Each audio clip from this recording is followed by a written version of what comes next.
पूछा है कि क्या मैं सन्यास के पक्ष में नहीं हूं।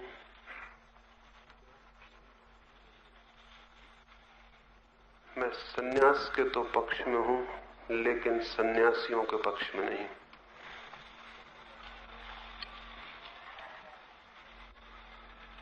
सन्यास बड़ी और बात है और सन्यासी हो जाना बड़ी और। सन्यासी होकर शायद हम सन्यास का धोखा देना चाहते हैं और कुछ भी नहीं। सन्यास तो अंतःकरण की बात है, अंतस की, और सन्यासी हो जाना बिल्कुल बाह्य अभिनय है।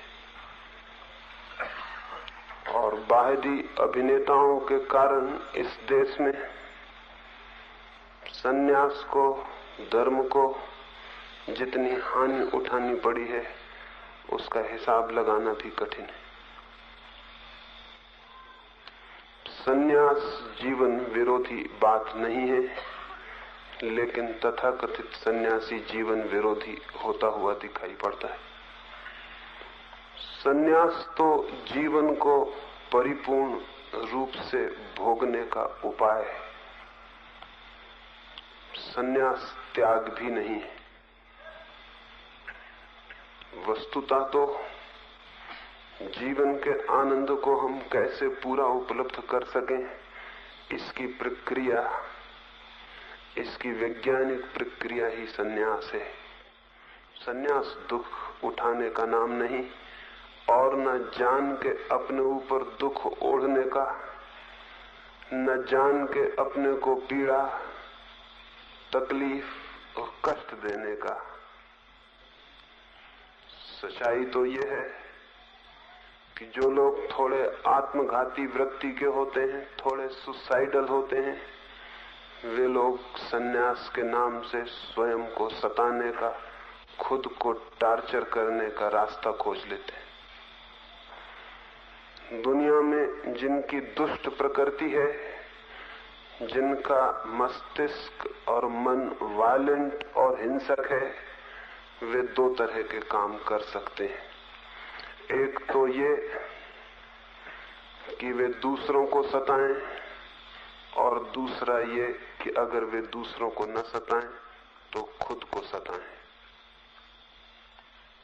ये दोनों ही हिंसा के रूप हैं। जो आदमी दूसरों को सताने से अपने को रोकता है जबरदस्ती, वो अनिवार्य रूप से खुद को सताने में लग जाता है। फिर चाहे वो उसे तपश्चर्या कहता हो, त्याग कहता हो, या कोई और अच्छे नाम चुन लेता हो, इससे कोई फर्क नहीं पड़ता है। और स्मरण रखें, जो आदमी अपने को सताता है वो आदमी कभी भी अहिंसक नहीं हो सकता है।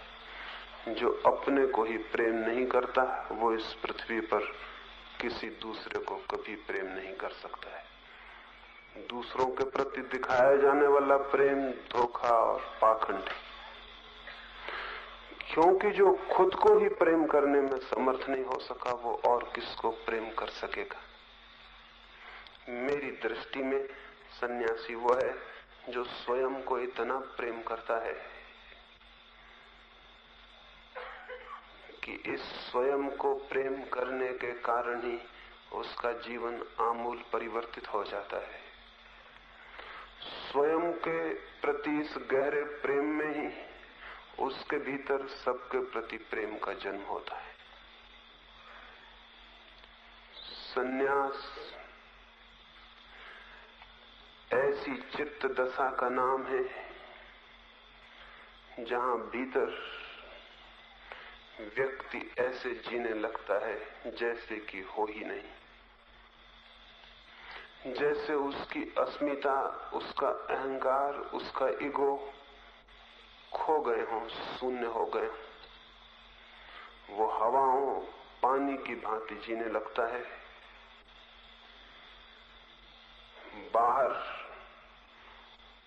इसका ये अर्थ नहीं होता कि वो निष्क्रिय हो जाएगा, बल्कि उल्टे ही इसका ये अर्थ होता है कि वही सबसे ज्यादा सक्रिय हो जाएगा।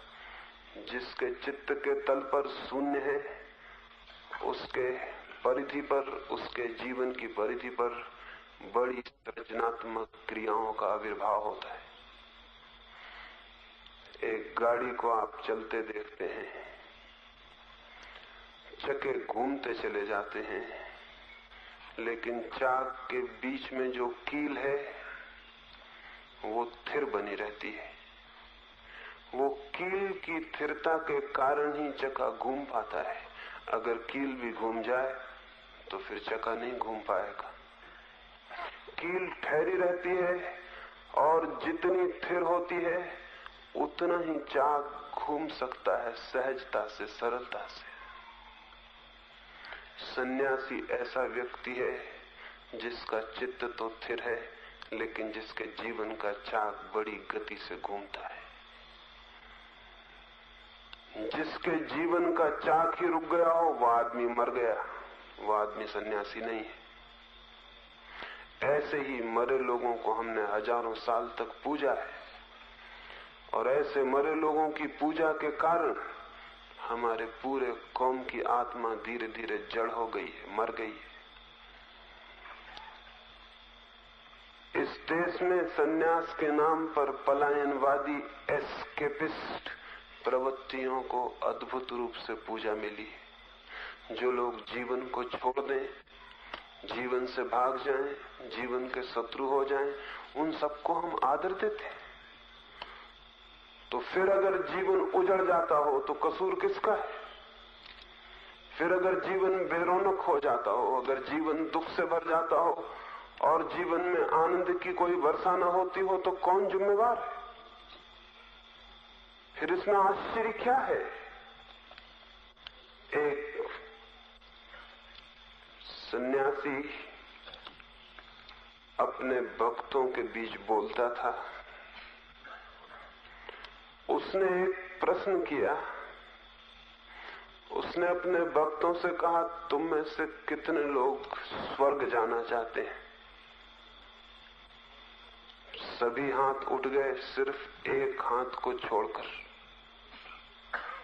सन्यासी बहुत हैरान हुआ। हाथ नीचे गिरवा कर उसने कहा, अब वे लोग हाथ उठाएं जो नरक जाना चाहते हैं। एक भी हाथ नहीं उठा। उस आदमी ने भी हाथ नहीं उठाया जिसने स्वर्ग जाने के लिए भी हाथ नहीं उठाया था। सन्यासी हैरान हुआ। उसने कहा, महानुभाव, आप कहां जाना चाहते हैं? उस आदमी ने कहा, न तो मैं स्वर्ग जाना चाहता हूं, न नरक। मैं इस जमीन पर रहना चाहता हूं और इस जमीन को और इस जमीन के जीवन को आनंदित देखना चाहता हूं।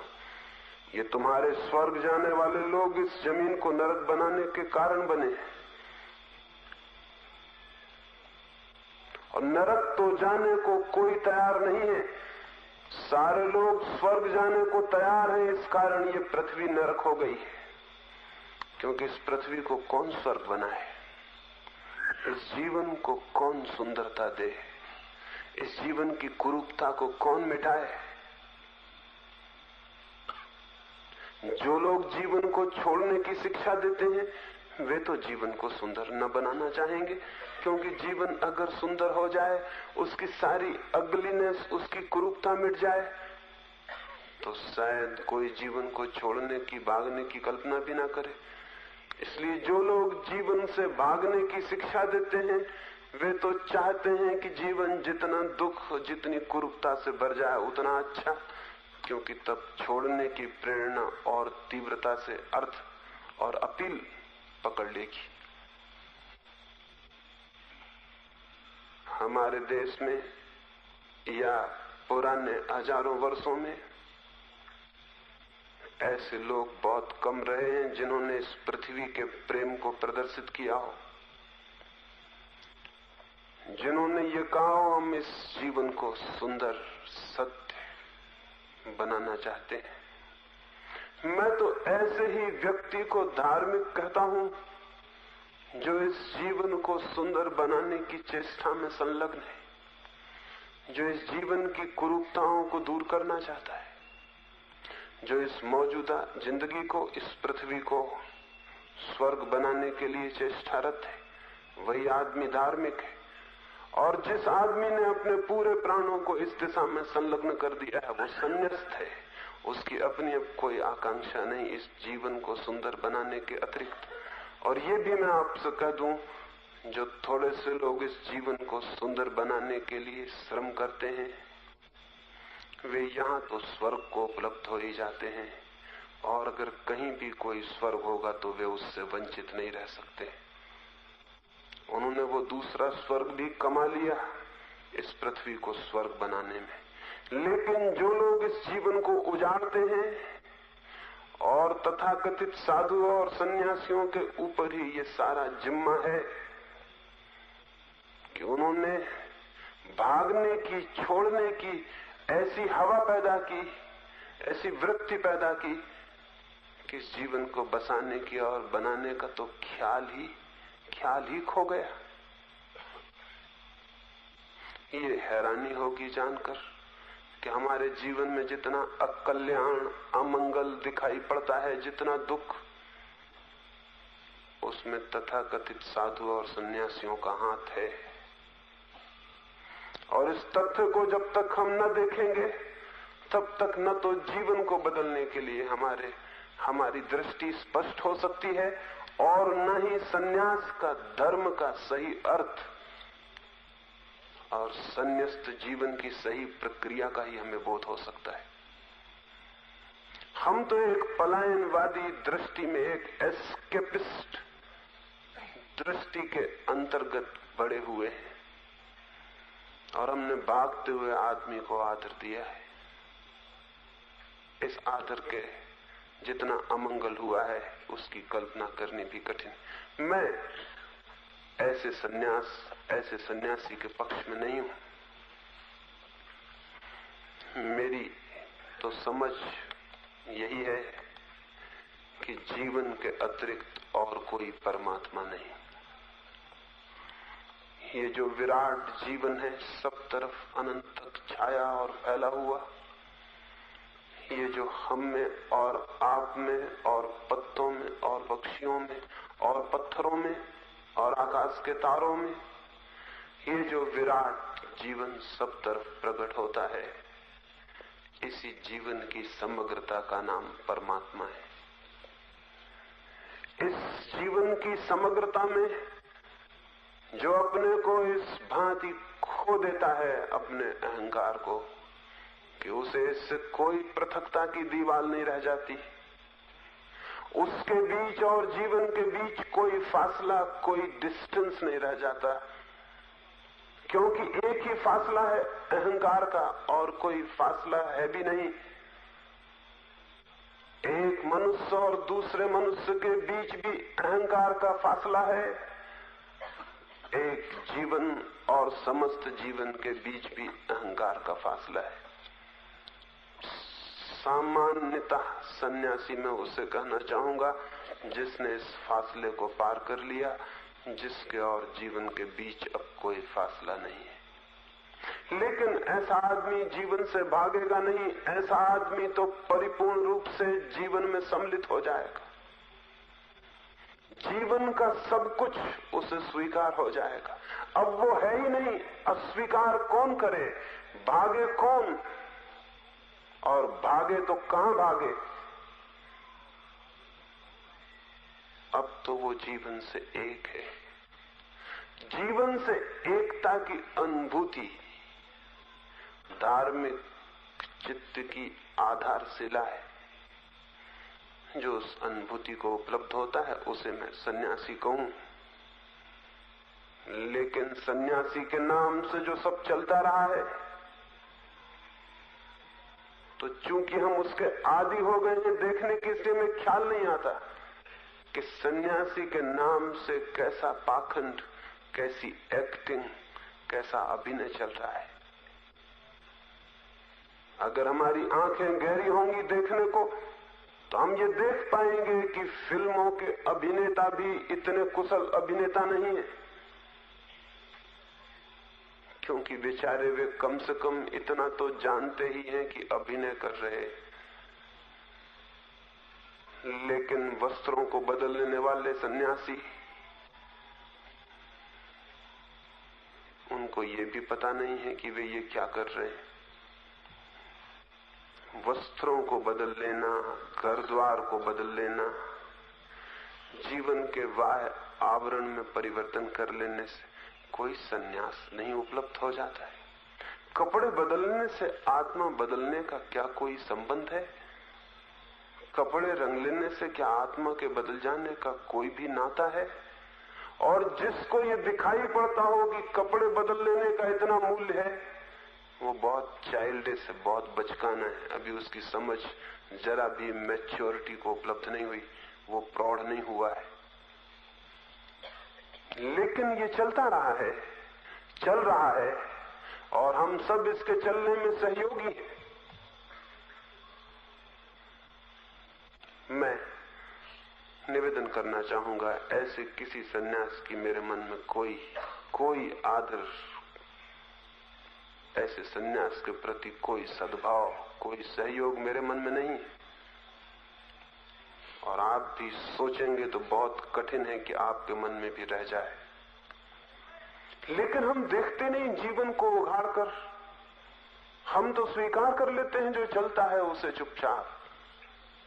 अगर मनुष्य के भीतर थोड़ी सी भी अस्वीकार की हिम्मत आ जाए तो जीवन के हजारों तरह के पाखंड इसी क्षण छूट जाएं, इसी क्षण टूट जाएं, उनके टिकने की कोई जगह न रह जाए।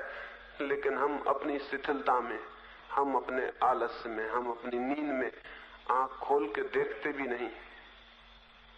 जो चल रहा है हम भी उसमें सहयोगी और साथी हो जाते। जीवन का इतना जो कुरूप रूप उपस्थित हो गया है, इसमें किन लोगों का हाथ? उन्हीं लोगों का जिन्होंने किसी न किसी रूप में भी जीवन से भागने की, पलायन की, मोक्ष की, किन्हीं दूर की कल्पनाओं के लिए इस जीवन को कुर्बान कर देने की बातें की हैं, लोगों को समझाया है और लोगों में जीवन विरोधी, लाइफ नेगेटिव दृष्टि को जन्म दिया है। मैं तो लाइफ अफर्मेशन को, जीवन के स्वीकार को, जीवन के आदर को, जीवन के प्रति परिपूर्ण प्रेम को, जीवन जैसा है उस जीवन की समग्रता में उसकी स्वीकृति को ही सन्यास कहता हूं। जीवन को पूरे ढंग से जीना ही सन्यास है, भाग जाना नहीं, आंख बंद कर लेना नहीं। लेकिन ऐसा सन्यासी अभी पैदा होने को है जो जीवन का शत्रु ना हो, मित्र हो। और जिस दिन भी हम ऐसे सन्यासी को जन्म दे सकेंगे, उसी दिन धर्म और जीवन के बीच जो आज खाई खुदी है वो समाप्त हो जाएगी। जीवन और धर्म एक हो सकेगा। तब मंदिर और दुकान को अलग रहने की जरूरत न रहेगी। तब दुकान मंदिर हो सकती है। वैसे मंदिर तो बहुत दिनों से दुकान हो ही चुका है, लेकिन दुकान मंदिर नहीं हो पाई। तब बाजार जीवन की सघनता से पहाड़ की चोटियों पर भागने का कोई सवाल नहीं है। कपड़े बदलने का, घर द्वार छोड़ देने का नहीं कोई सवाल है। तब सवाल है स्वयं को बदल लेने का। और जो लोग स्वयं को नहीं बदलना चाहते, वे छोटी मोटी बदलाहट करके स्वयं को कंसोलेशंस दे लेते हैं, सांत्वना दे लेते हैं कि हमने अपने को बदल लिया। ये धोखा बहुत चल चुका। ऐसे सन्यास को अब कोई जगह आने वाली मनुष्य की चेतना में नहीं होनी चाहिए। और हमने बहुत अहित भी भोग लिया, हमने बहुत अमंगल भी भोग लिया। हमने जीवन को बहुत रूप से उपेक्षित करके दुखी, परेशान, बेचैन भी, अशांत भी बना लिया। लेकिन अब तक भी जीवन की परिपूर्ण स्वीकृति को लेने वाले धर्म को, विचार को हम जन्म नहीं दे सके। कहीं आसमान से वो पैदा होगा भी नहीं, हम ही उसे मार्ग देंगे तो वो पैदा हो सकता है। तो मैं सन्यास के तो पक्ष में हूं, लेकिन सन्यासी के नहीं, क्योंकि सन्यास एक और ही क्रांति है जिससे व्यक्ति गुजर जाता है, और सन्यासी हो जाना एक ढोंग है। जो लोग क्रांति से बिना गुजरे क्रांति से गुजर जाने का वहम पाल लेना चाहते हैं, उनके लिए बड़ा सुगम उपाय है। और कभी तो हैरानी होती है कि तथाकथित बड़े बड़े नाम भी बच्चे मालूम पड़ते हैं। उनके आग्रह इतनी छोटी छोटी बातों के होते हैं कि हैरानी होती है। और इतनी क्षुद्र बातों में जिनका चित्त लीन होता हो, इतनी क्षुद्र बातों में जो निरंतर ग्रस्त रहते हो, वे भी विराट की तरफ उड़ान भर पाते होंगे, इसकी कल्पना भी नहीं हो सकती।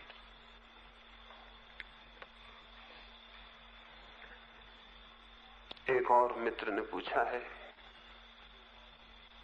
कि मैंने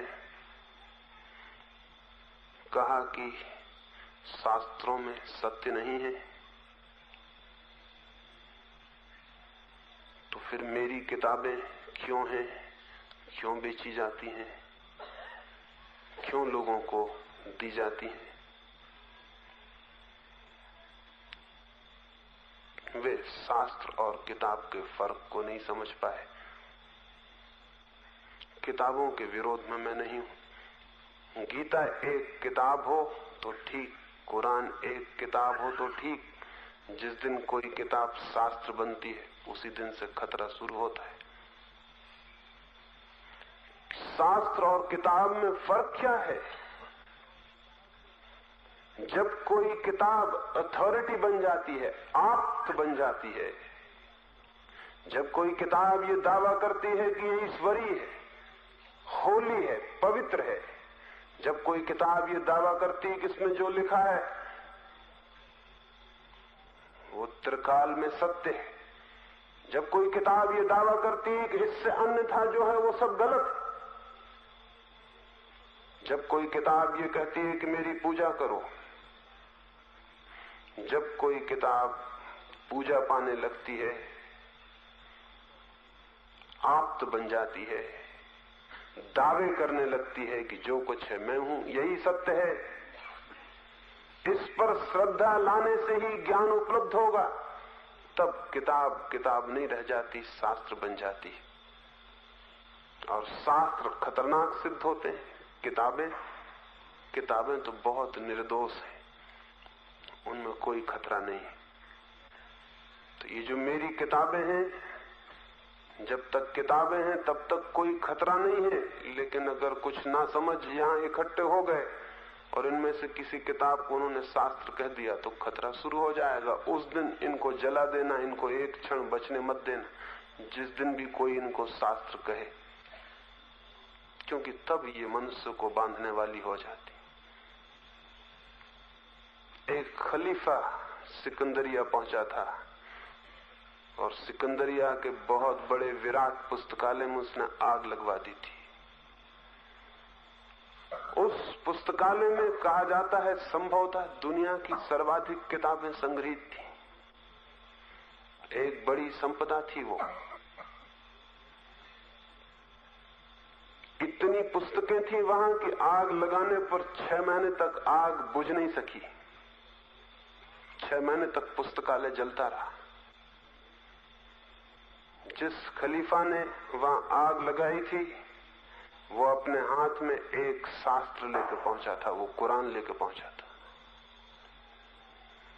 अगर कुरान भी एक किताब होती तो उस लाइब्रेरी में आग लगाने की कोई जरूरत न थी, वहां और किताबें थी, कुरान भी एक किताब थी, ये भी उन किताबों में सम्मिलित हो सकती थी। लेकिन कुरान था एक शास्त्र, लाइब्रेरी में कोई शास्त्र नहीं था, क्योंकि एक शास्त्र दूसरे शास्त्र को नहीं मानता, दूसरे शास्त्र के प्रति बड़ा ईर्ष्यालु होता है।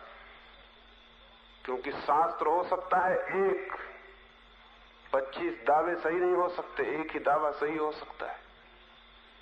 उस खलीफा ने जाके उस पुस्तकालय के अध्यक्ष को कहा था, एक हाथ में कुरान लेकर और एक हाथ में मसाल। उससे कहा था कि मैं ये पूछने आया हूं कि कुरान में जो कुछ लिखा है, तुम्हारे इस पुस्तकालय में जो किताबें हैं, क्या उनमें भी वही लिखा है जो कुरान में लिखा है? अगर वही लिखा है तो इतनी किताबों की कोई जरूरत नहीं, कुरान काफी है, कुरान पर्याप्त है। अगर वही बातें लिखी हैं तो इतना यहां इतना उपद्रव मचाने की क्या जरूरत है? और अगर तुम्हारी इन किताबों में ऐसी बातें भी लिखी हैं जो कुरान में नहीं है, तब तो इस पुस्तकालय को एक क्षण बर्दाश्त नहीं किया जा सकता, क्योंकि कुरान के अतिरिक्त जो कुछ भी है सब गलत है, सत्य तो कुरान है। तो उस खलीफा ने कहा, दोनों हालत में तुम्हारा उत्तर चाहे कुछ भी हो, मैं आग लगाने आया हूं। चाहे तुम कहो कि इनमें भी वही बातें लिखी हैं जो कुरान में है, तब मैं कहूंगा कि फिजूल हैं ये किताबें। और अगर तुम कहो कि इनमें ऐसी बातें भी हैं जो कुरान में नहीं, तो मैं कहूंगा खतरनाक हैं ये किताबें, इनको इसी वक्त जला देना जरूरी। उसने एक हाथ में कुरान को नमस्कार करके और उस पुस्तकालय में आग लगा दी। ये कुरान शास्त्र था, अगर किताब होती तो इस पुस्तकालय में आग नहीं लग सकती थी। मैंने किताबों के विरोध में कुछ भी नहीं कहा है, जो कहा है शास्त्र के विरोध में कहा है। शास्त्र किताब नहीं है, पागल हो गई किताब है। एक साधारण आदमी, एक आदमी और फिर एक आदमी पागल हो जाए और कहने लगे मैं ईश्वर हूं, परमेश्वर हूं, सर्वज्ञ हूं, केवली हूं, तीर्थंकर हूं, अवतार हूं, ईश्वर का पुत्र हूं, यह आदमी पागल हो गया। यह आदमी जितना ज्ञान से भरता उतना भूल जाता कि मैं हूं। इसके तो दावे और बड़े हो गए कि मैं मनुष्य नहीं, मैं ईश्वर हूं। ये ईश्वर के जितने निकट पहुंचता उतना विलीन हो जाता।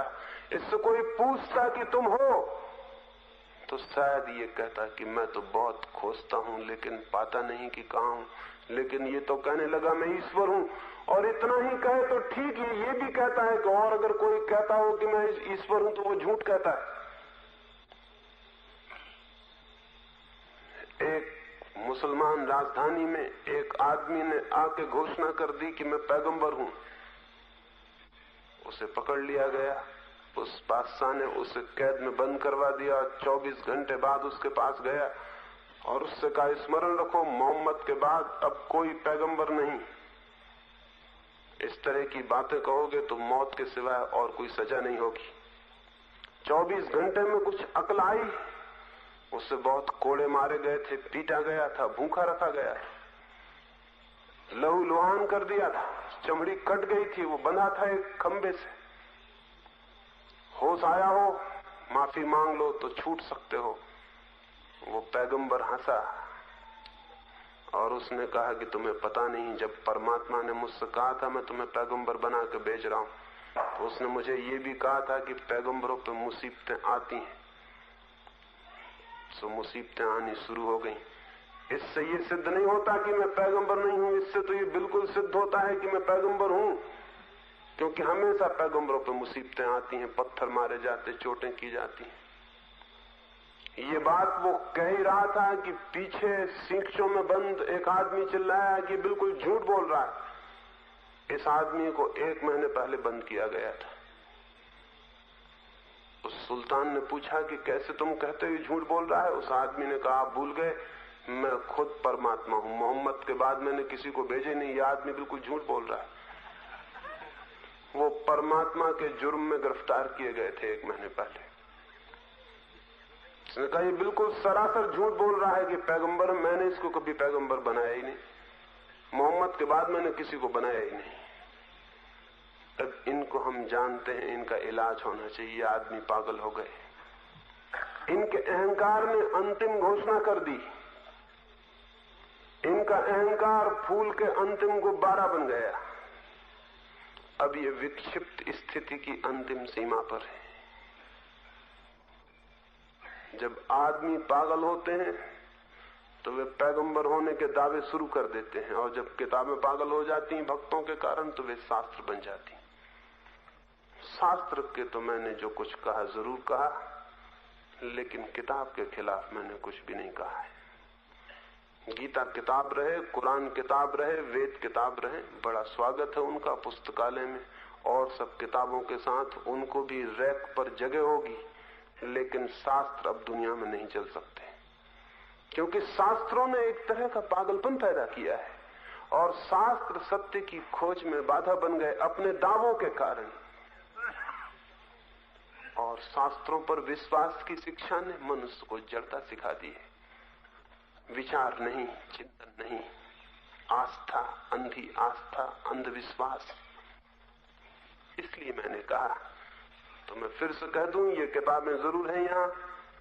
जब तक ये किताबें हैं ठीक है, जिस दिन ये किताबें न हो, इनके साथ वही करना जो शास्त्रों के साथ करना उचित होता है। एक साधु की अंतिम क्षण आ गया था मृत्यु का। जीवन भर उसके भक्त, उसे पूजने वाले, उसकी तरफ आंख उठा के देखने वाले, उसके शिष्यों ने बार बार उससे कहा था कि तुम अपने जीवन के अनुभव एक किताब में लिख दो। वो साधु हमेशा टालता रहा था। अंतिम दिन लाखों लोग इकट्ठे हुए थे। उसने घोषणा कर दी थी कि आज सूरज के डूबने के साथ मैं समाप्त हो जाऊंगा। हजारों लोग उसके दर्शन को आए थे। सुबह ही सुबह उठ के उसने कहा कि मुझसे बहुत बार कहा गया था कि मैं कोई किताब लिख दूं। मैंने वो किताब अंततः लिख दी, और जो उसका सबसे प्यारा निकटतम मित्र था, उससे उसने कहा कि ये तुम किताब संभालो, इसे संभाल के रखना, ये बहुत बहुमूल्य है, इसमें मैंने सब कुछ लिख दिया है जो सत्य है। ये हजारों वर्ष तक मनुष्य के लिए बड़ी ऊंची संपदा सिद्ध होगी। ये कह के उसने अपने मित्र और शिष्य के हाथ में वो किताब दी। लोगों ने जय जयकार किया, तालियां पीटी, उनकी वर्षों की आकांक्षा पूरी हो गई थी। लेकिन उस शिष्य ने जिसे किताब दी गई थी, किताब हाथ में लेके पास में जलती अंगीठी में डाल दी। झक से किताब जल गई। सारे लोग हैरान रह गए, सारे लोग परेशान हो गए कि ये क्या किया। इतने वर्षों की प्रार्थना के बाद किताब लिखी गई थी और खुद गुरु ने कहा संभाल के रखना, और इसने आग में डाल दी। लेकिन गुरु की आंखों में खुशी के आंसू आ गए। उस युवक को अपनी छाती से लगा लिया और उसने कहा कि मैं खुश हूं, कम से कम एक आदमी मुझे समझ सका है। मैंने जीवन भर यही कहा कि किताबों से सत्य नहीं मिल सकता है। अगर तुम किताब को संभाल के रख लेते तो मैं दुखी मरता। मैं सोचता एक भी आदमी मुझे नहीं समझा। तुमने आग में डाल दी बात, तुमने किताब आग में फेंक दी। मैं बहुत आनंदित हूं इस अंतिम क्षण में, और आखिर में तुम्हें बता देता हूं कि उस किताब में मैंने कुछ भी नहीं लिखा था, क्योंकि सत्य लिखा नहीं जा सकता है। वो किताब कोरी थी, अगर तुम बचा भी लेते तो कोई खतरा नहीं हो सकता था। वो किताब शास्त्र नहीं बन सकती थी। लेकिन मैं आपसे कह सकता हूं कि वो गुरु गलती में भी हो सकता था, क्योंकि भक्त ऐसे हैं कि किताब खोल के कभी देखते नहीं कि उसमें लिखा क्या है। वो गुरु गलती में भी हो सकता था वो किताब भी शास्त्र बन जाती, उसकी भी पूजा चलती और घोषणाएं चलती कि हमारे किताब में सबसे बड़ा सत्य है। झगड़े चलते, हत्याएं हो जाती, और शायद ये भी हो सकता था कोई खोल कर देखते नहीं कि वहां कोरे पन्ने, वहां कुछ भी नहीं है। और अगर आप कोई भी शास्त्र खोल के देखेंगे तो पाएंगे वहां भी कोरे पन्ने हैं, वहां भी कुछ नहीं, कोई सत्य वहां नहीं है। स्याही के धब्बों से थोड़ी सत्य मिल सकता है, कागज के पन्नों पे थोड़ी सत्य लिखा जा सकता है। सत्य तो जीवंत अनुभूति है जो अपने हृदय के द्वार खोलता है, उसे उपलब्ध होता है। कागजों पर आंखें गड़ा लेने से नहीं, बल्कि जीवन में आंखें खोलने से। तो अगर पूछते ही हो कि क्या कोई भी शास्त्र नहीं है, एक भी, सभी किताबें हैं, तो अंत में इतना आपको जरूर कहूंगा, एक शास्त्र है, लेकिन वो कोई किताब नहीं है। जितनी किताबें हैं उनमें कोई भी शास्त्र नहीं है। एक शास्त्र है, लेकिन वो कोई किताब नहीं है, और वो शास्त्र किसी आदमी का बनाया हुआ नहीं है। वो ये जो सब तरफ फैला हुआ जीवन है, ये जरूर परमात्मा का शास्त्र है। जो इसे पढ़ने में समर्थ हो जाते हैं वे जरूर सत्य को उपलब्ध होते हैं। लेकिन इस शास्त्र को पढ़ने के रास्ते बड़े अलग हैं उन रास्तों से जो स्कूल में पढ़ने के सिखाए जाते हैं। स्कूल में तो किताब ही पढ़ने का रास्ता सिखाया जा सकता है, शास्त्र पढ़ने का नहीं। शास्त्र पढ़ने का, इस शास्त्र को जो परमात्मा का है चारों तरफ मौजूद, इसको पढ़ने का कोई और ही रास्ता है। उसी रास्ते के संबंध में कोई झलक हमें ख्याल में आ जाए, उसी तरफ कोई इशारा हमें दिखाई पड़ जाए, उसी तरफ कोई ध्वनि हमें सुनाई पड़ जाए, इसलिए हम यहां इकट्ठे भी हुए।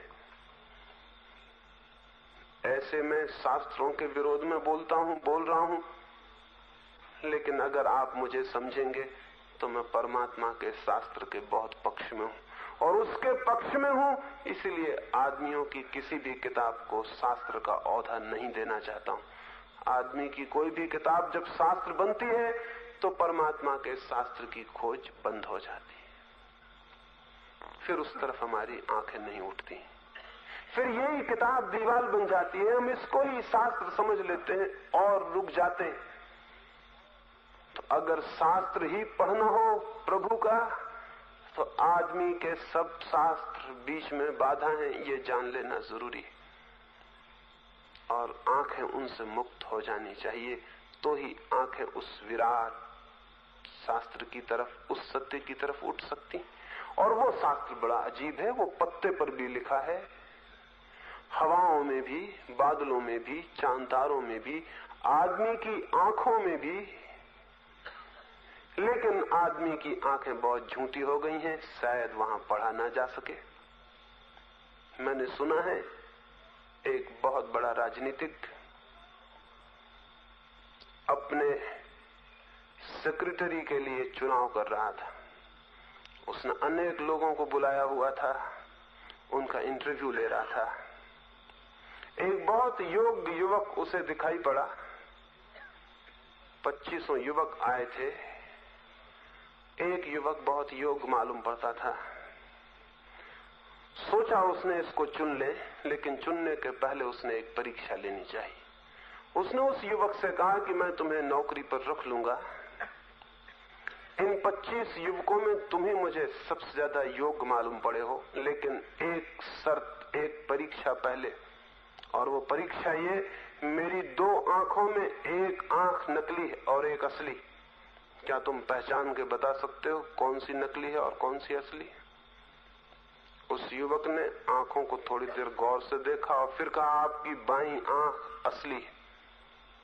वो राजनीतिक हैरान हुआ। उसने कहा, तुमने पहचाना कैसे? उसने कहा, आपकी बाईं आंख असली है। राजनीतिक ने पूछा, तुमने पहचाना कैसे? उसने कहा, आपकी दाईं आंख जो कि नकली है, उसमें थोड़ी सहानुभूति दिखाई पड़ती है। असली आंख में तो आपके सहानुभूति हो ही नहीं सकती, इतना मैं भी समझता हूं। तो जिस आंख में सहानुभूति दिखाई पड़ती उसको मैंने नकली समझ लिया, और जिसमें कोई सहानुभूति नहीं दिखाई पड़ती उसको मैंने असली समझ लिया। ऐसे ही नाप जोक करके मैंने बताया कि आपकी बाईं आंख असली है। बाईं आंख असली थी। आदमी तो हो सकता है उसकी आंख में ना भी दिखाई पड़े। फिर जितना पंडित हो, जितना बड़े पद पर हो, जितना बड़ा ज्ञानी हो, जितना बड़ा सन्यासी हो, उतना ही उसकी आंख में दिखाई पड़ना मुश्किल हो जाएगा। लेकिन हो सकता है सीधे साधे सरल लोग, विनम्र लोग, जो कुछ भी नहीं है, जो नोबडी हैं, उनकी आंखों में शायद परमात्मा की किताब का अभी भी कोई अंश आपको दिखाई पड़ जाए। लेकिन उतना सवाल किसी की आंख में दिखाई पड़ने का नहीं। पहले तो आपकी आंख देखने वाली होनी चाहिए, नहीं तो आपको कहीं भी दिखाई नहीं पड़ेगा। जिनके पास देखने की आंख होती है उन्हें तो न मालूम कैसी चीजों में क्या दिखाई पड़ जाता है जिसकी हम कल्पना भी नहीं कर सकते। एक वृक्ष से सूखा पत्ता गिरता हो और उनका जीवन बदल जाता है।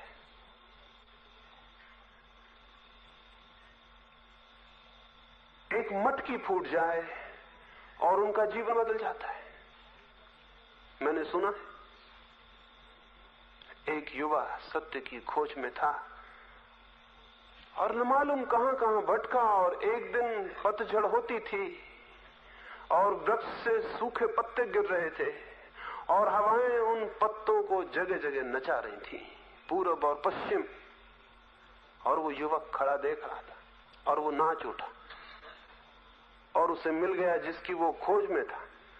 और बाद में जब लोग उससे पूछे तूने मिला क्या उन सूखे पत्तों को हवा में उड़ते देखकर, उसने कहा सूखे पत्तों को हवा में उड़ते देखकर मुझे मेरे संबंध में सारी समझ आ गई।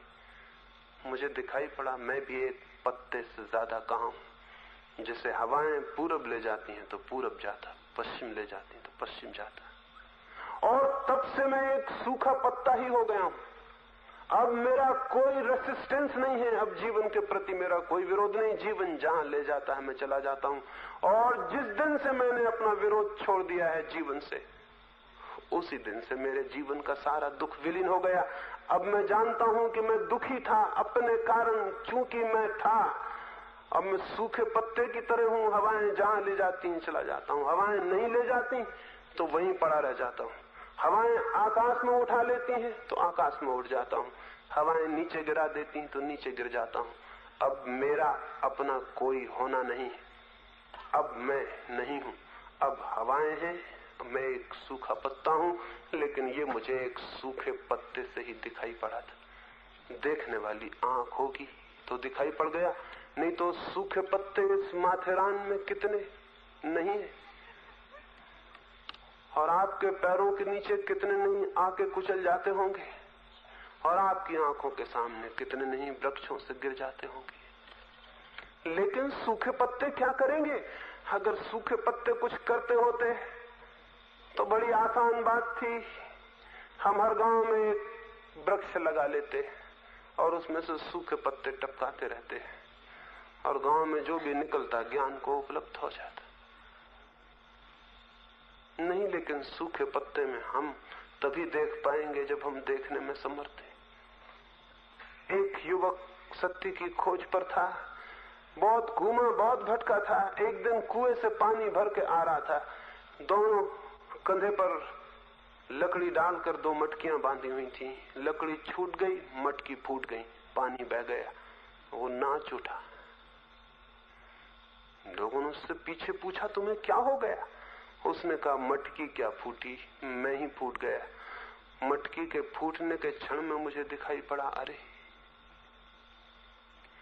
मटकी में जो पानी था वो भी सागर का था, लेकिन मटकी रोके थी। मटकी फूट गई, पानी बह गया और एक हो गया उससे जिससे वो एक था। केवल बीच में एक मिट्टी की दीवार थी। उसी दिन मेरे मन की मटकी फूट गई और अब तो मेरा भीतर जो है वो सागर से मिल गया, जो सबका सागर है। अब मैं नहीं हूं, अब परमात्मा ही है। लेकिन मटकी फूटने से घर में रोज मटकी फूट जाती, घर घर में मटकी फूटती रहती, लेकिन किसी को ये नहीं दिखाई पड़ता। देखने वाली आंख चाहिए तो कहीं भी दिखाई पड़ जाता है। एक वृद्ध एक घर के द्वार से निकलता था, सुबह घूमने निकला था। उस वृद्ध का बचपन का नाम ही बुढ़ापे तक चलता आया था। उसे सभी लोग बूढ़ा हो गया था तो भी राजा बाबू ही कहते थे। घूमने निकला था, एक झोपड़े के भीतर सूरज उग रहा था बाहर। कोई माँ अपने बेटे को या अपने देवर को या किसी को उठाती होगी और भीतर कह रही थी कि राजा बाबू उठो, कब तक सोए रहोगे? और ये राजा बाबू जो बाहर घूमने निकले थे वो एकदम ठिठक के खड़े हो गए।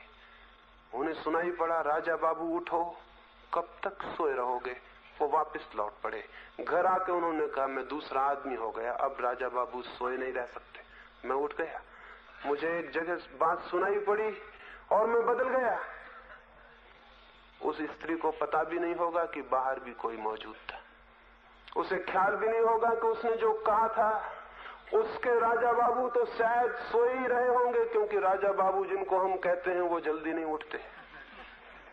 लेकिन बाहर एक आदमी जाग गया होगा, इसकी कल्पना भी नहीं थी। हम भी उस घर के सामने से निकल सकते हैं। घर घर में औरतें राजा बाबुओं को उठाती रहती हैं, लेकिन हमको शायद ही वो बात सुनाई पड़े। जीवन में तो सब कुछ है, आंख हमारे पास होनी चाहिए। वो आंख ध्यान से उपलब्ध होती। ध्यान ही उस आंख का दूसरा नाम है। शांत क्षणों में, मौन क्षणों में, साइलेंस में वो आंख उपलब्ध होती। थोड़ी सी बातें उस आंख यानी ध्यान के संबंध में, और फिर उसके बाद हम ध्यान को बैठेंगे। ध्यान के संबंध में दो तीन छोटी सी बातें समझ लेनी बहुत जरूरी है। एक तो क्योंकि ध्यान ही आंख है और उस ध्यान से ही परमात्मा का शास्त्र पढ़ा जा सकता है, और उस ध्यान से ही जीवन के जो छिपे हुए रहस्य हैं वे अनुभव में आ सकते हैं। तो ध्यान को ठीक से समझ लेना जरूरी है कि ध्यान क्या है।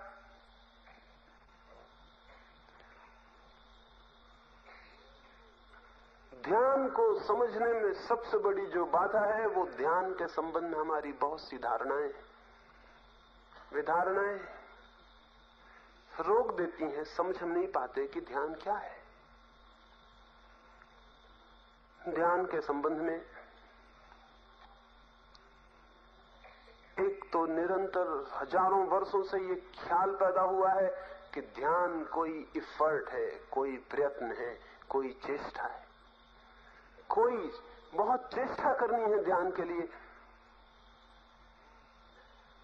ध्यान चेष्टा नहीं है, बल्कि ध्यान चित्त की बड़ी निश्चेष्ट, बड़ी इफर्टलेस, बड़ी प्रयत्न रहित अवस्था और दशा है। जितना आप ज्यादा चेष्टा करेंगे उतना ही ध्यान मुश्किल हो जाएगा, क्योंकि चेष्टा में आपका चित्त तन जाएगा, खिंच जाएगा, तनाव से बेचैन हो जाएगा, और जो चित्त बेचैन है वो ध्यान में नहीं जा सकता। तो ध्यान के संबंध में पहली बात तो ये समझ लेनी जरूरी है कि ध्यान है इफर्टलेसनेस, समस्त प्रयास रहितता। कोई प्रयास नहीं है ध्यान कि आप बैठे हैं आंख बंद करके, प्राणायाम करके, दबा रहे हैं खुद के चित्त को, खींच रहे हैं, ला रहे हैं यहां से वहां, इस पर लगा रहे हैं, उस पर लगा रहे हैं। ये सब ध्यान नहीं है, ये होगा व्यायाम। इससे ध्यान का कोई संबंध नहीं। कोई कसरत करनी हो तो बात अलग है। ये कसरत है। इस तरह का जो ध्यान है, मेरी दृष्टि में ध्यान तो एक विश्राम है, टोटल रिलैक्सेशन है। चित्त इतना निष्क्रिय, इतना अक्रिय, इतना निश्चेष्ट कि जैसे कुछ भी नहीं कर रहा है, जैसे कोई झील चुपचाप सोई है और उस चुपचाप सोई झील में चांद का प्रतिबिंब बन रहा है, रिफ्लेक्शन बन रहा है। ऐसा ही चित्त जब एक झील की तरह शांत चुपचाप सोया है, चुपचाप मौन पड़ा है, तब चित्त एक दर्पण बन जाता है और उसमें जीवन का जो शास्त्र है, परमात्मा का जो शास्त्र है, वो प्रतिफलित होने लगता है, उसके प्रतिबिंब बनने लगते हैं। तो ध्यान के लिए पहली तो बात है कि हम प्रयास न करें। हमारा जीवन तो सब प्रयास है, हम जो भी करते हैं प्रयास से ही करते हैं। अब प्रयास का हमें कोई पता ही नहीं, कोई ख्याल ही नहीं, वो हमारे जीवन का अनुभव ही नहीं। लेकिन कुछ चीजें हैं जो प्रयास से नहीं आती। जैसे आपके परिचय में एक चीज है नींद। नींद प्रयास से नहीं आती। अगर आप कोशिश करें नींद लाने की तो आपकी कोशिश ही नींद नहीं आने देगी। करें, कोशिश करके देखें, किसी दिन नींद लाने की कोशिश करके देखें। करवट बदलें, जंत्र मंत्र पढ़ें, कुछ और करें, कुछ देवी देवताओं का स्मरण करें और नींद लाने की कोशिश करें। उठें, बैठें, दौड़ें, नींद लाने की कोशिश करें। आप जितनी कोशिश करेंगे नींद उतनी दूर हो जाएगी। जिन लोगों को नींद ना आने की बीमारी होती है उनको असल में पता ही नहीं है। उनको नींद ना आने की बीमारी नहीं है, उनको नींद लाने की बीमारी। वो नींद लाने की जो कोशिश में पड़ गए हैं तो एक चक्कर खड़ा कर लिया है, अब नींद उन्हें नहीं आ सकती। नींद ना आने की बीमारी किसी को भी नहीं है। नींद लाने की बीमारी जरूर कुछ लोगों को पैदा हो जाती है, फिर नींद आनी बंद हो जाती। नींद लाने की कोशिश से नींद नहीं आ सकती, क्योंकि कोशिश नींद विरोधी है। अमेरिका में कोई 30% लोग बिना नींद की दवाओं के नहीं सो रहे हैं और वहां के मनोचिकित्सकों का ख्याल है कि 100 वर्ष बाद अमेरिका में एक भी आदमी स्वाभाविक रूप से सोने में समर्थ नहीं रह जाएगा। एक ही शर्त ख्याल में रख के, अगर अमेरिका या आदमी बचा 100 साल बाद, तो ऐसा नहीं हो सकता कि कोई आदमी बिना नींद के सो जाए।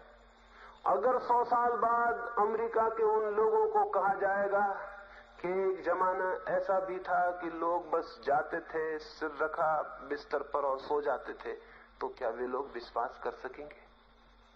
क्या वे मान सकेंगे कि ऐसा भी कभी हो सकता है कि कोई आदमी जाए और बस सो जाए?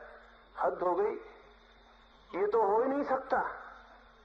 अभी भी जिसको नींद नहीं आती है उससे आप कहिए कि हम तो तकिए पर सिर रखते हैं और सो जाते हैं, तो वो कहेगा आप क्या झूठी बातें कर रहे हैं, कोई तरकीब होगी जरूर आपकी। बताते नहीं है, क्योंकि मैं तो तकिए पे बहुत सिर रखता हूं लेकिन नहीं सो पाता।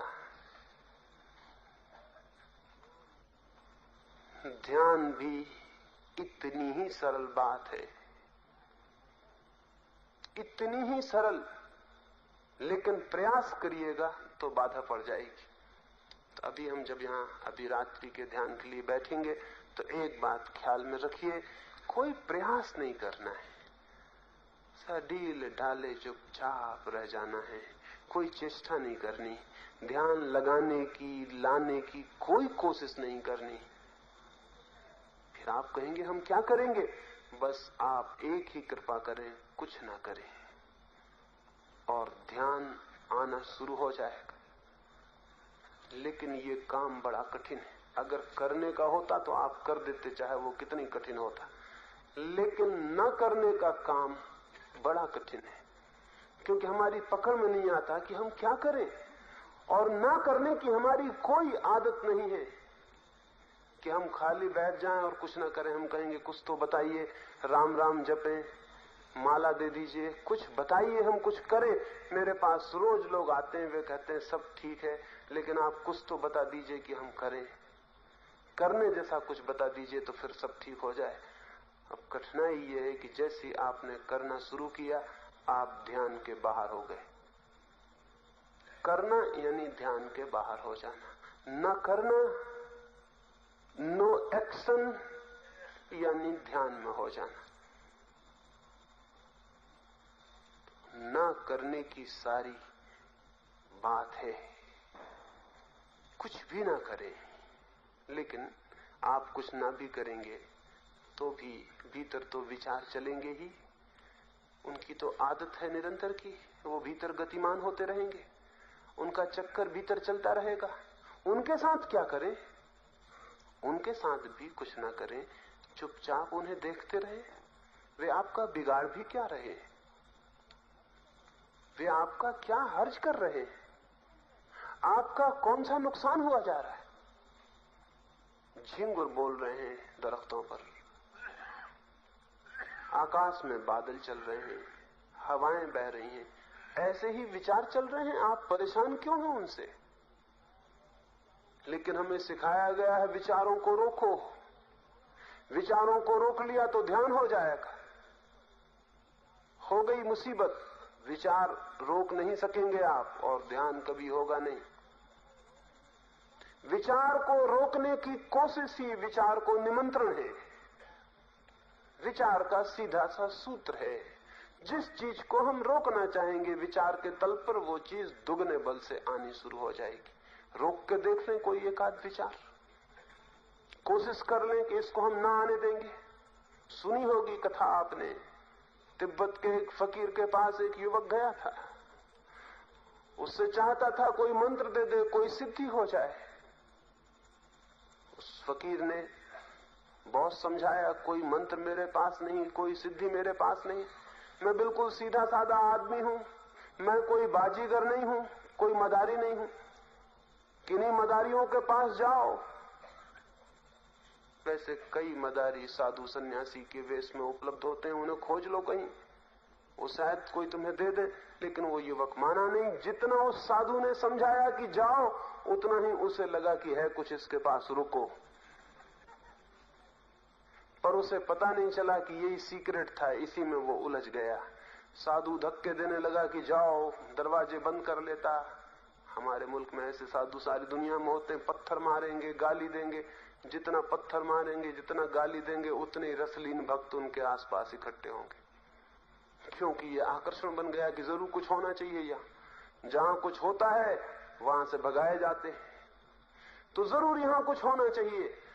कई होशियार लोगों को ये तरकीब पता चल गई। वो पत्थर फेंकने लगे, गाली देने लगे, गोबर फेंकने लगे, लोगों को चिल्लाने लगे यहां मत आओ, और लोग वहां इकट्ठे होने लगे। इकट्ठा करने का ये एक ढंग हुआ।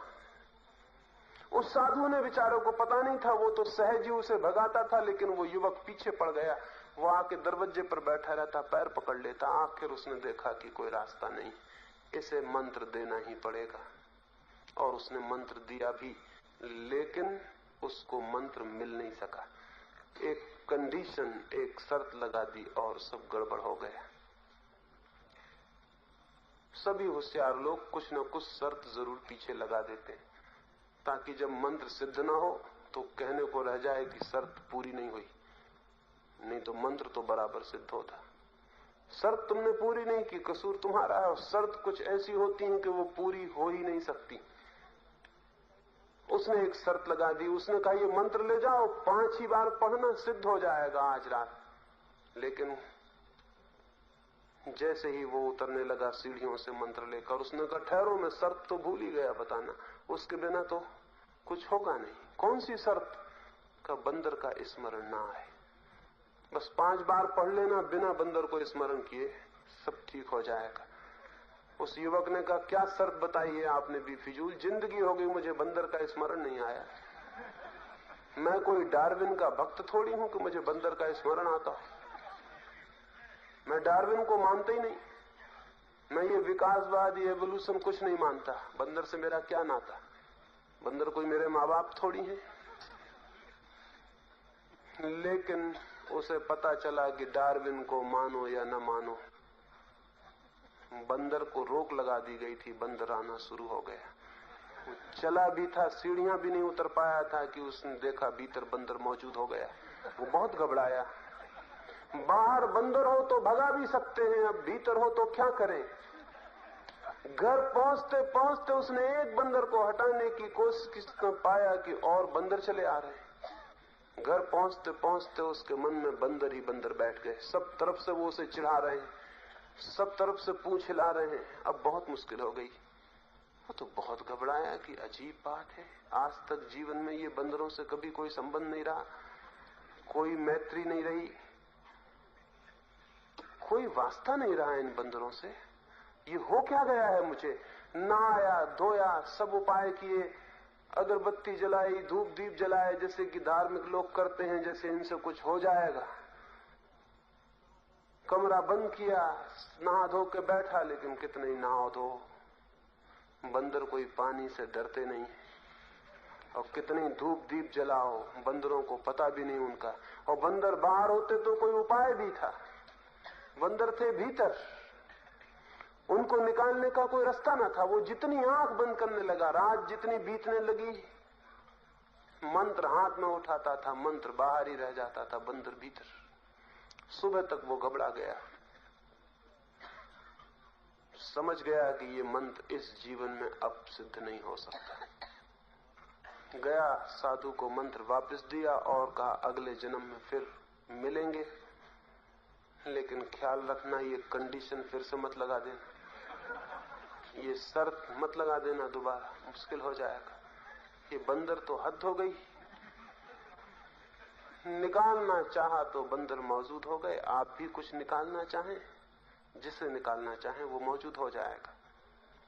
ये सीक्रेट ट्रिक है, ये तरकीब है भीतर कि आपको समझाया जाता है विचारों को निकालो, फिर आप आंख बंद करके बैठे, वो निकलते नहीं है, वो और चले आ रहे हैं, अब आप परेशान हुए जा रहे हैं। और जिनने कहा है आपसे विचारों को निकालो, उन्हीं के पास पहुंच रहे हैं सलाह के लिए कि कैसे विचारों को निकालें। वे कहते हैं और ताकत लगाओ, जितनी आप ताकत लगाओगे उतना ही निकालना असंभव होता चला जाएगा। और तब आप सिर पीट लोगे और उनसे पूछोगे कि एक्सप्लेनेशन क्या है इस बात का कि मैं निकालने की कोशिश करता हूं, विचार तो निकलते नहीं। वे कहेंगे इसमें पिछले जन्मों के पापों का फल है, इसमें प्रारब्ध है, इसमें परमात्मा का हाथ है, इसमें और न मालूम कितनी बातें वो आपसे कहेंगे। और आपको वो भी मान लेनी पड़ेंगी, क्योंकि विचार आप निकाल नहीं सकते, तो कोई एक्सप्लेनेशन तो चाहिए कि आपको समझ में आ जाए कि विचार क्यों नहीं निकलते। आप कमजोर हैं, पापी हैं, और 25 बातें आपको समझा दी जाएंगी, एक बात छोड़कर कि विचार इसलिए नहीं निकल रहे हैं क्योंकि आप उन्हें निकालना चाहते हैं। इतना सा सीक्रेट है, इतनी सी सच्चाई है, बाकी सब बकवास है।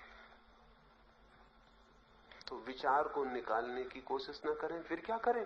तो चुपचाप देखते रहें, आने दें, जाने दें, आप देखते रहें। देखने में इतनी घबराहट क्या है, इतना डर क्या है? लेकिन डर है और आपको पता नहीं है। और जब तक आपको उस भय का, उस फियर का पता ना हो जाए, तब तक आप देखने में भी समर्थ नहीं हो सकते। मैं लाख कहूं कि देखते रहें, आप देख नहीं सकते, क्योंकि देखने के पीछे भी हजारों साल की परंपरा ने एक भय पैदा कर दिया। वो परंपरा ये कहती है कि बुरे विचार मन में नहीं होने चाहिए। सो आपने सब बुरे विचार भीतर दबा के उनके ऊपर बैठ गए हैं आप। तो जब भी आप शांत होकर देखना शुरू करेंगे तो अच्छे विचार तो कम आएंगे, बुरे विचार ज्यादा आएंगे, फिजूल विचार ज्यादा आएंगे जिनको आप दबा के बैठे हुए। और उनसे डर लगता है क्योंकि सिखाया गया है बुरे विचार नहीं होने चाहिए। तो उस भय के कारण देख भी नहीं सकते, भय के कारण दबाना चाहते हैं, दबाते हैं, उपद्रव शुरू हो जाता है, मन में बंदर इकट्ठे होने लगते, फिर मंत्र सिद्ध नहीं होता है। पहली बात ये भय छोड़ दें कि बुरा विचार है या अच्छा विचार है, सब विचार एक जैसे हैं, सब विचार एक जैसे हैं। विचार सिर्फ विचार है, उसको तो सिर्फ देखें, ये भय मन से निकाल दें कि बुरा विचार ना उठाए कहीं। जो भी विचार चल रहे हैं उनके चुपचाप साक्षी रह जाएं, उन्हें चलने दें। बुरा चले तो बुरे को, अच्छा चले तो अच्छे को। आप कौन है बाधा देने वाले? आप कौन है निर्णय करने वाले कि कौन बुरा है कौन अच्छा? आप क्यों ये जजमेंट लेना चाहते हैं? ये क्यों आप तय करना चाहते हैं कि ये अच्छा है ये बुरा? आपको पता है क्या अच्छा है और क्या बुरा है? काश यही पता होता तो सब बदल गया होता अब तक। ये बिल्कुल पता नहीं, तो चुपचाप निकलने दें जो भी निकल रहा है। लाल मुंह के बंदर अच्छे हैं और काले मुंह के बुरे हैं, ऐसा मत सोचें। बंदर बंदर हैं, चाहे लाल मुंह के चाहे काले मुंह के। अच्छे और बुरे का सवाल न रखें। अच्छे और बुरे के कारण ही आपका चित्त दुविधा से भर जाता है। डर जाते हैं आपके कहीं बुरा विचार तो नहीं आ रहा। नहीं, विचार सब एक जैसे हैं, न कोई बुरा है और न कोई अच्छा है। विचार विचार है। आप सिर्फ देख रहे हैं, एक रास्ते पर खड़े हैं, लोग जा रहे हैं, एक साधु जी जा रहे हैं, वो बहुत अच्छे हैं, एक चोर जा रहा है, वो बहुत बुरा है।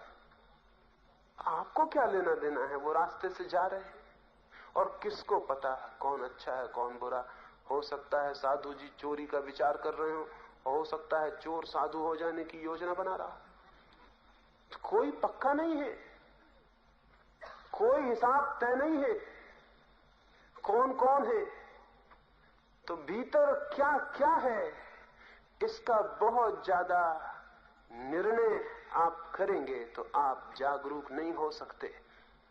आप निर्णय में उलझ जाएंगे और निर्णय में उलझ गए तो आप विचार में उलझ जाएंगे और विचार में आप उलझ गए तो वो तो आप उलझे ही हुए। उससे निकलने का कैसे रास्ता बन सकता है? तो ख्याल में लें ये बात कि विचार सिर्फ विचार हैं और हम केवल तटस्थ साक्षी हैं। हम सिर्फ देख रहे हैं, न उन्हें निकालना है, न निकालने की कोई जरूरत है, न कोई सवाल है, सिर्फ देखना है। और जैसे जैसे आपका देखना गहरा होगा आप पाएंगे कि जिनको आप कभी नहीं निकाल पाए थे वे नहीं आ रहे हैं। जैसे जैसे देखना गहरा होगा आप पाएंगे ना अच्छा ना बुरा कोई भी नहीं आ रहा है। जिस दिन देखना पूरा होता है, जिस दिन वो अंतर्दृष्टि पूरी सजग होती है, उस दिन कोई विचार नहीं रह जाता, ना अच्छा ना बुरा, विचार मात्र नहीं रह जाता है। तो लोग आपसे कहेंगे कि विचार अलग कर दें तो ध्यान उपलब्ध हो जाएगा। मैं आपसे उल्टी बात कहना चाहता हूं, ध्यान को उपलब्ध हो जाए विचार विलीन हो जाएंगे। और ध्यान का अर्थ है दर्शन, देखना। वो जो विचारों की धारा बह रही उसे देखना चुपचाप। इस प्रयोग को अभी हम करेंगे। इस प्रयोग को दो प्रकार से हम करते हैं यहां। एक तो सुबह बैठकर, क्या लेटना हो सके, सुबह बैठकर, क्योंकि सुबह हम जाग के उठते हैं, सारी जीवन ये ऊर्जा जागी होती है। उस वक्त बैठकर इस प्रयोग को करते हैं, साक्षी होने के प्रयोग को। रात को हम लेटकर करते हैं ताकि रात को आप अपने कमरे पर जब रात को सोने जाएं तो चुपचाप बिस्तर पर लेट के 15-20 मिनट इस प्रयोग में रहें और फिर सो जाएं। मूल्य इसका बहुत ज्यादा है। सोने के पहले अगर चित्त बिल्कुल शांत हो गया तो धीरे धीरे वो शांति पूरे रात में सरकती रहेगी। सोते क्षण में चित्त जिस स्थिति में होता है उसकी प्रतिध्वनि रात भर मन में गूंजती रहती है। अगर आप क्रोध में सो गए हैं तो रात भर क्रोध की हल्की सी धारा अंडर करंट पीछे दौड़ती रहेगी। अगर आप किसी के प्रेम के ख्याल में खो गए हैं तो प्रेम की एक हल्की धारा भीतर दौड़ती रहेगी। आप जिस चित्त की दशा में सांझ को सोते हैं, सुबह आप उसी दशा में उठते हैं। और अगर आप थोड़ा ध्यान देंगे तो आपको पता चल जाएगा कि रात्रि सोते समय आपका जो अंतिम विचार होता है, सुबह जागते वक्त वही आपका प्रथम विचार होता है। क्योंकि जहां आप सो गए होते हैं सुबह आप वहीं जागते हैं। उसी विचार प्रक्रिया से फिर आपकी यात्रा शुरू हो जाती है। तो रात्रि का ये ध्यान बिस्तर पर लेटकर ही करना है और करते करते चुपचाप सो जाना। क्या करेंगे इस ध्यान में? पहली बात, कुछ भी नहीं करेंगे। दूसरी बात, विचार चलेंगे, बाहर की आवाजें सुनाई पड़ेंगी। ये जिंगर बोल रहे हैं, इनको कुछ भी पता नहीं कि आप ध्यान करने बैठे, ये बड़े ना समझ, ये बोलते ही चले जाएंगे और इनकी वजह से धार्मिक आदमियों को बड़ी परेशानी होती। झिंगुर बोल रहे हैं, ये बाधा दे दिया, कुत्ता भौंक दिया, उसने डिस्टर्ब कर दिया, बच्चा रो गया। अब इनको कोई पता ही नहीं है कि ये सज्जन ध्यान कर रहे हैं, दुनिया भर को कोई पता नहीं। ये दुनिया अपनी गति से चली जा रही, आपके ध्यान के लिए ठहरेगी नहीं, रुकेगी नहीं। तो या तो आप ये करें कि सब तरह से अपने द्वार बंद कर लें, ये कुछ सुनाई ना पड़े, तो उस द्वार बंद करने में आप मूर्छित हो जाएंगे और कोई रास्ता नहीं द्वार बंद करने का। होश न रह जाए तो द्वार बंद हो जाएंगे, होश रहेगा तो द्वार खुले रहेंगे, क्योंकि होश ही द्वार है। तो या तो संवेदन शून्य हो जाए, मार्फिया का इंजेक्शन लगवा लें, अफीम खा लें, या राम राम राम राम जप के बेहोश हो जाए, कुछ ऐसा कर ले तो हो सकता है। लेकिन वो ध्यान नहीं है, सिर्फ बेहोशी है, सिर्फ मूर्छा है। वो सेल्फ हिप्नोटिक स्लीप, खुद पैदा की गई नींद से ज्यादा नहीं। फिर क्या करें? इसके प्रति जागे रहें। जैसा चित्त में विचार चलेंगे उनके प्रति भी जागे रहें। झिंगुर बोलेंगे, ये झिंगुरों के विचार चल रहे हैं, आपके भीतर अपने विचार चल रहे हैं, झिंगुर बेचारे अपने विचार चला रहे हैं। पता नहीं वे कोई संदेश भेज रहे हैं प्रेम का या क्या कर रहे हैं। पत्ते हिलेंगे, हवाएं अपना काम कर रही हैं, सब चलेगा।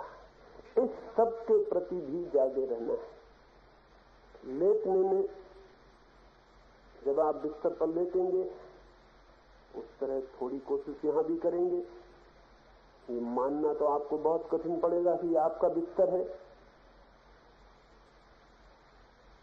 यहां भी हम लेट जाएंगे और लेट के सारे शरीर को शिथिल छोड़ देंगे। शरीर को शिथिल छोड़ने में अगर आप भाव करेंगे अपने मन में कि सारा शरीर शिथिल हो रहा है, तो बहुत जल्दी शिथिल हो जाएगा। शरीर हमारे मन की आज्ञाएं मानता है। हम कहते हैं किसी की खोपड़ी पर लकड़ी मारो तो वो लकड़ी उठा के खड़ा हो जाता है। हम कहते हैं भोजन करो तो हाथ भोजन करने लगते हैं। हम आंखों से कहते हैं देखो तो आंखें देखने लगती हैं। हम शरीर से जो कहते हैं वो शरीर करने को राजी हो जाता है। अगर हम शरीर से कहेंगे कि बिल्कुल शिथिल हो जाओ, ऐसे जैसे कि हो ही नहीं, तो शरीर वैसा भी हो जाता है। हमने उससे कभी कहा नहीं, इसलिए वो हुआ नहीं। हम कहेंगे वो हो जाएगा। तो यहां हम इन 3 रातों में लेटकर ये प्रयोग करेंगे। मैं आपको सुझाव दूंगा ताकि फिर वैसे सुझाव अपने शरीर को आप दे सकें। लेकिन ये सुझाव ध्यान नहीं है, ये तो केवल शरीर के लिए शिथिल और शांत छोड़ देने का मानसिक उपाय है। शरीर को शिथिल छोड़ देना है, सिर्फ श्वास को शिथिल छोड़ देना है। क्योंकि श्वास और शरीर बिल्कुल शिथिल हो जाए तो इनकी कोई बाधा मन पर पैदा नहीं होती, फिर मन ही रह जाएगा। फिर मन को चुपचाप देखते रह जाना है। झिंगुरों की आवाज, पक्षियों की आवाज, कोई रोएगा, कोई खांसेगा, इस सब को चुपचाप सुनते रहना है। 10 मिनट मौन में सिर्फ सुनना है और इस 10 मिनट में ही पता चलेगा कि जैसे जैसे आप सुनते हैं, देखते हैं मौन, वैसे वैसे मन शांत होता चला जाता है, विचार कम होते चले जाते हैं। ये भी हो सकता है कुछ क्षणों के लिए विचार बिल्कुल आज ही खो जाएं, एक आध क्षण को विचार बिल्कुल न रह जाएं, एक गैप आ जाए। उस छोटे से क्षण में ही उसकी झलक मिलनी शुरू होती है जो भीतर है और जो सब जगह है। ध्यान आंख है और ये आंख चित्त में पैदा हुए इंटरवल से, चित्त में पैदा हुए अंतराल से, रिक्त स्थानों से उपलब्ध होता है। धीरे धीरे रोज रोज ये रिक्त स्थान बढ़ते चले जाते हैं। एक दिन पूरा मन रिक्त होकर देखता रह जाता है। पूरा माइंड एक आंख बन जाता है, पूरा चित्त एक ऑब्जर्वेशन बन जाता है, पूरा चित्त ही एक दृष्टि मात्र रह जाता है, सिर्फ देखता रह जाता है। उस देखने की दशा में जब पूरा चित्त ही ट्रांसफॉर्म होकर सिर्फ आंख रह जाता है, सिर्फ देखना रह जाता है, उस दिन जो दिखाई पड़ता है वही सत्य है, वही परमात्मा है। अब हम रात के प्रयोग के लिए, तो सारे लोग थोड़े दूर दूर हट जाएंगे ताकि लेट सके, कोई किसी को छूता हुआ न हो। फिर यहाँ अंधेरा कर दिया जाएगा ताकि आप परिपूर्ण शिथिल शरीर को छोड़ सकें। ये सिर्फ प्रयोग समझ लेने का है, फिर लौट के आप अपने बिस्तर पर उसे करें और सो जाएं। शीघ्र कुछ लोग बाहर हट जाएं, बाहर जो हट जाएंगे वो फायदे में ज्यादा ही रहेंगे।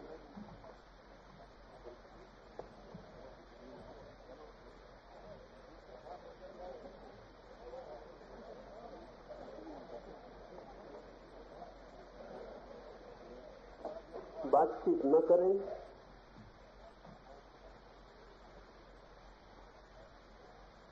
कोई बातचीत न करें, चुपचाप अपनी अपनी जगह बना लें और लेट जाएं।